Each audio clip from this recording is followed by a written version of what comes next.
उतनी कृपा आपने तो देवकी के ऊपर भी नहीं किया। अरे उनके पास तो पति थे, उनके अपने उतने परिजन उनके विरोधी नहीं थे, लेकिन हमारे घर में जिन हाथों से, जिन रिश्तेदारों ने, जिन पितामह ने, जिन गुरु ने आज अपने हाथों से पाला, अपने परिजन ही जिनकी बैरी बन गए।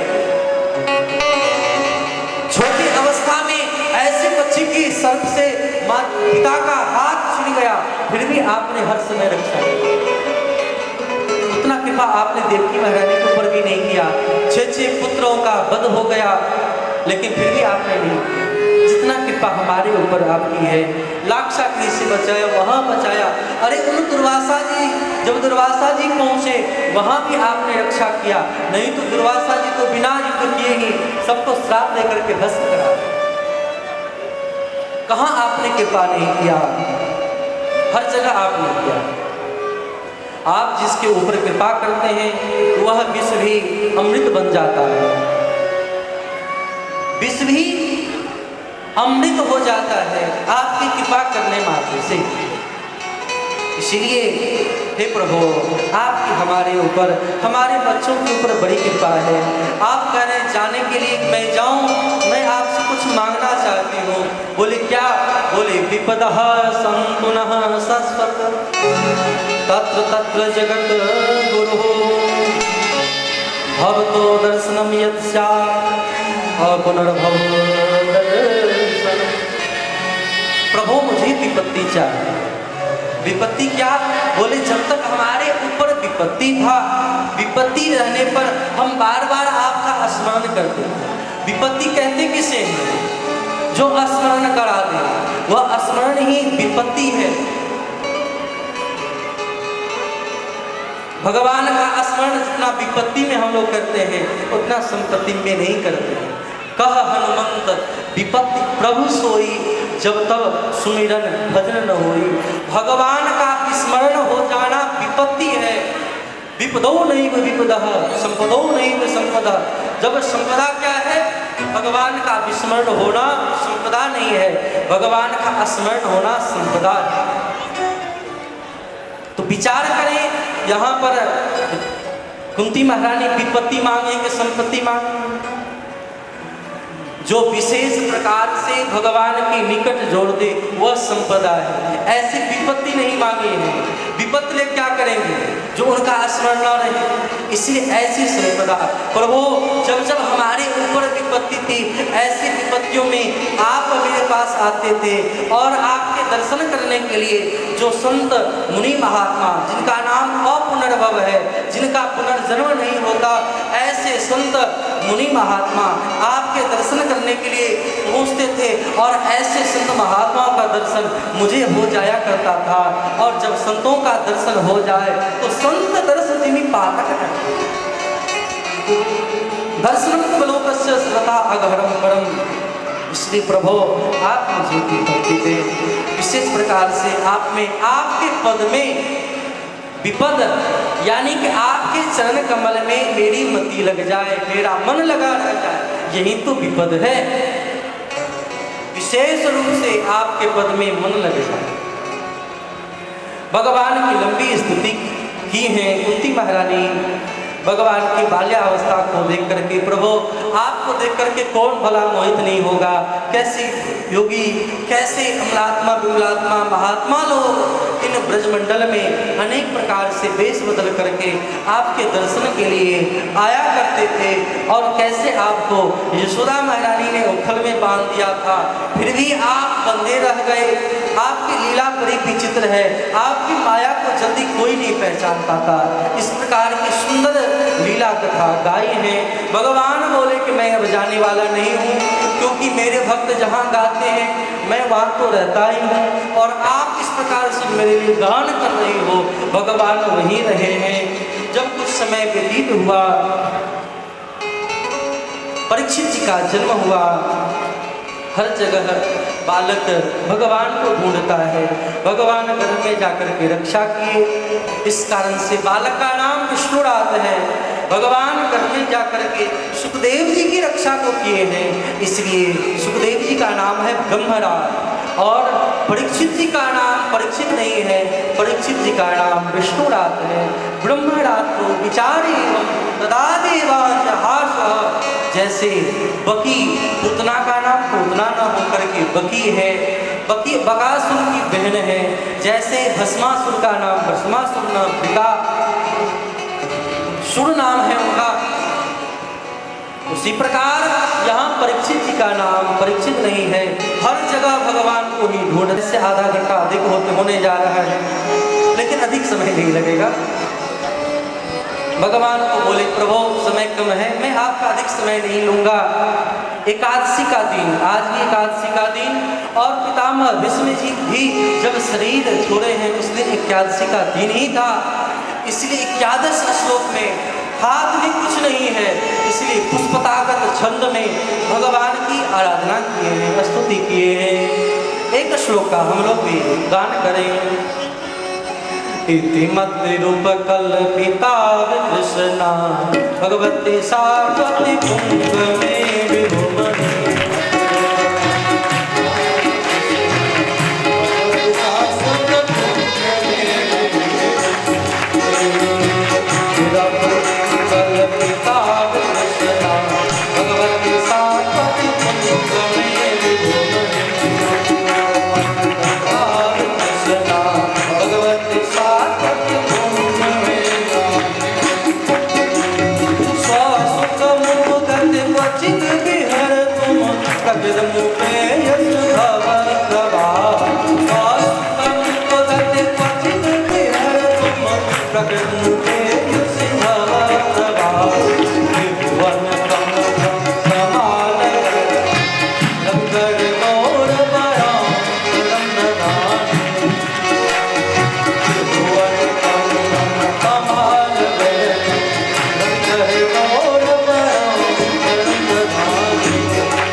कर ले मति रूपी पुत्र। भगवान के प्रत्येक अंग की चर्चा, सौंदर्य की चर्चा जितना विश्व पितामह ने किया है उतना अर्जुन ने भी नहीं किया। पितामह भीष्म क्योंकि सामने हैं, भगवान के अंगों की चर्चा सामने रख के करते हैं। त्रिभुवन कमलम कमाल वर्णम रविकर गौर बराम्बरम दधाने, और ये तो महान भागवत है भीष्म।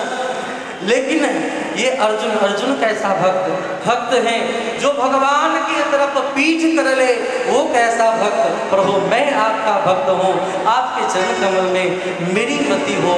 इस प्रकार भगवान के सामने प्रार्थना किया। इतना तो करना स्वामी, इतना तो करना स्वामी, जब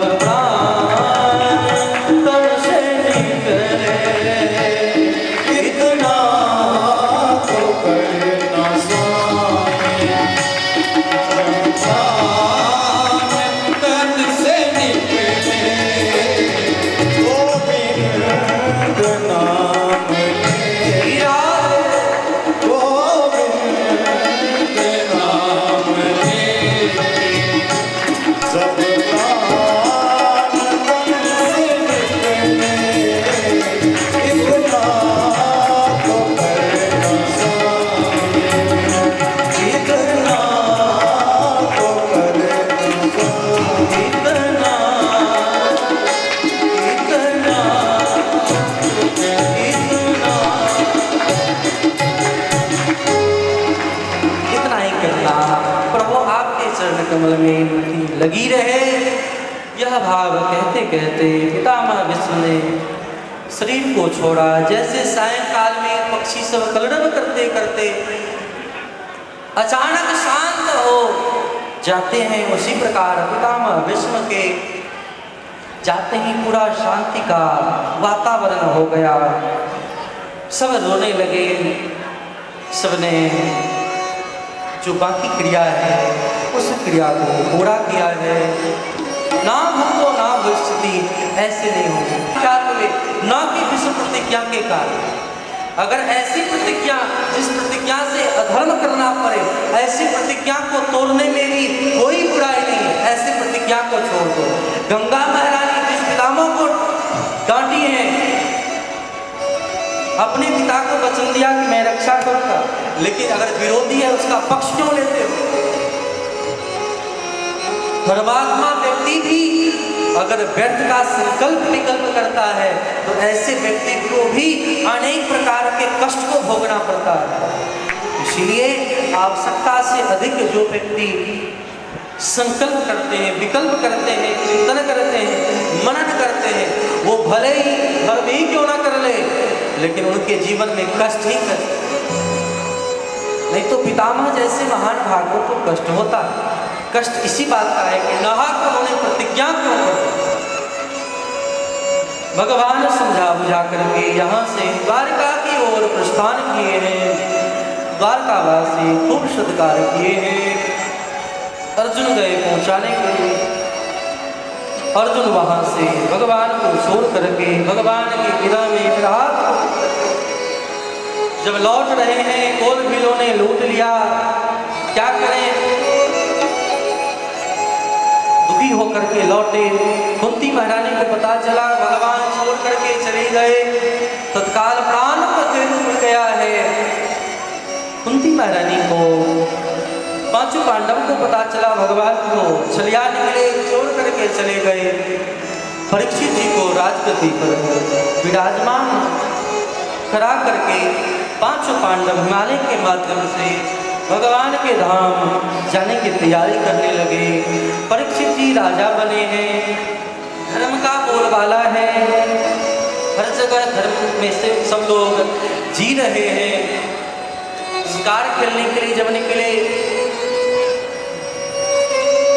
गौ और बैल को जब दुखी देखा, काला पंखा एक राजा के द्वारा कष्ट पाते, पूछा आप कौन हो? उन्होंने अपना परिचय नहीं दिया, मैं ये हूँ, कष्ट क्यों दे रहा है? और धर्म करते नहीं, ढिढोरा पीटते हैं, लो मैंने धर्म किया। कोई भी चीज प्रकाश में लाने से वह नष्ट हो जाता है, सुकृत नष्ट होता है। अगर आप दान पुण्य करते हैं, अगर कहते हैं सुकृत नष्ट होगा, अगर अधर्म करते हैं, अगर आपने कहा धर्म भी नष्ट हो जाएगा। इसलिए ये नहीं कि हम निंदा चुगली शिकायत ना करें, अरे करो तो नहीं, सुनो भी नहीं। सुनने मात्र से भी वह अधर्म उनके भीतर में प्रवेश कर जाता है। जब नहीं कहा, उनके स्वभाव से ही आज समझ गए हैं कौन। श्री परीक्षित जी महाराज, ये धर्म है। परीक्षित जी ने वहां पर डांटा है, कौन हो तुम? तब काला कलुष सार में हर जगह तो भरतवंशों का ही राज्य है, मैं कहाँ जाऊं, मैं और कहीं नहीं जा सकता, मैं आपका शरण पकड़ता हूँ, कहीं भी मुझे आप जगह दे दो, कुछ देर और रुक जाए, 10-15 मिनट में कथा विश्राम हो जाएगी। ऐसे समय में पांचों पांडव के जो लाडले परीक्षित जी ने कहा, जाओ जहाँ चोरी होती हो, हिंसा होता हो, जहाँ पर बलि प्रथा है, वहाँ वेश्यागमन होता हो, वहाँ मदिरा जहाँ पान होता हो, वहाँ जाकर के निवास करो। कलयुग ने कहा, प्रभु जैसा आपने मेरा रूप रंग देखा वैसी व्यवस्था, जैसे को तैसा आपने वैसा ही दिया। अरे हम में सद्गुण भी, कलयुग सद्गुण यह है, कलयुग एक पुनीत प्रतापा, मानस पुण्य हो ही नहीं पापा। और क्या, यद फलम नास्ति तपसा न योगेन समाधिना तत् फलम लभते सम्यक कलौ केशव कीर्तना। भगवान का नाम संकीर्तन अगर लोग इस समय कर ले, वह फल मिल जाता है, तक्षण मिल जाता है। अरे तुम में तो सार तत्व है, इसलिए स्वर्ण में निवास करने के लिए दिया। जब अगर कुछ मिला दिया जाए अलग तत्व तो स्वर्ण काला हो जाता है। उसी प्रकार ऐसे स्वर्ण जिनमें दूषित हो, गलत जबरदस्ती अपहरित किया हुआ, किसी किसी को परेशान करके अगर धन अर्जन किया जाए, ऐसे धन में कलयुग का निवास होगा। इस प्रकार कह करके कलयुग को विदा किया। समय पा करके शिकार खेलने के लिए गए। पंचभौतिक शरीर होने के कारण इनके द्वारा अरे अज्ञानी को, जिसके भीतर ज्ञान नहीं है, उनके भीतर अगर अनेक ज्ञान हो जाए, ऐसे ज्ञान का दुरुपयोग ही करता है। ऐसे व्यक्ति को कभी भी ऐसा बल नहीं होना चाहिए, ऐसी बुद्धि नहीं होनी चाहिए। लगभग संभव हुआ तो शुद्धात्मक ढंग से कथा को भेजते हुए कभी व्यास विधि से तो कभी समाज विधि। आप सभी व्रत के श्रोता हैं, इसीलिए कल भगवान के अन्न लीला होगी। रामकृष्ण संस्कृत हम लोग वामन भगवान के साथ साथ उन सबके लीला को भी श्रवण करेंगे। जो घर के कार्य हो उस कार्य सबको निपटा करके 2 बजे से आप लोग कथा पंडाल में उपस्थित हो जाएं। ये नहीं कि रात्रि में, कल अनेक विलंब भी हो सकता है। आगामी सूचना आप लोगों को दिया जा रहा है। सब लोग सज करके कल आवें और भगवान की सुंदर लीला कथा को हम लोग आनंद लेंगे। हम सबको भी आनंद मिलेगा। आइए इस पद को हम लोग आए। अंत में गुरुदेव भगवान से आशीर्वचन सुनते हुए आरती प्रसाद लेकर के हम लोग प्रस्थान करेंगे। दोनों हाथ उठा करके ताली की सेवा करते हुए हम लोग